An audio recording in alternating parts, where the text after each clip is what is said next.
நோயாளிகள் இந்த ஜவ்வரிசியை பயன்படுத்தலாமா? இப்போ ஓரளவுக்கு உங்களுக்கு ஒரு ஆன்சர் கிடைச்சிருக்கும்.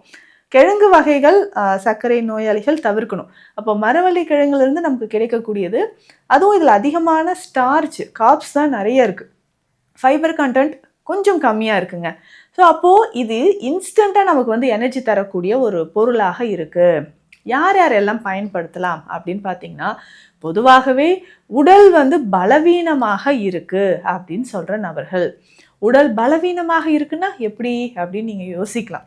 அதாவது ஏதாவது ஒரு ஃபீவர் வந்துருச்சுங்க, ஸோ ஃபீவர் வந்து இப்போ தான் உடல் கொஞ்சம் கொஞ்சமாக தேறிட்டு இருக்கு அப்படின்னு சொன்னீங்கன்னா, அந்த டைமில் உங்களுக்கு இது பயன்படுது.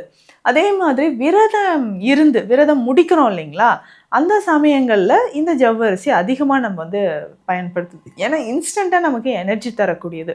அந்த சமயத்தில் இந்த ஜவ்வரிசியை நம்ம வந்து உணவாக சமைத்து எடுத்துக்கும்போது நமக்கு நல்லாவே ஒரு எனர்ஜி கிடைக்கும், நரம்புகளுக்கும் வலிமை சேர்க்கக்கூடியது அப்படின்னு சொல்லலாம்.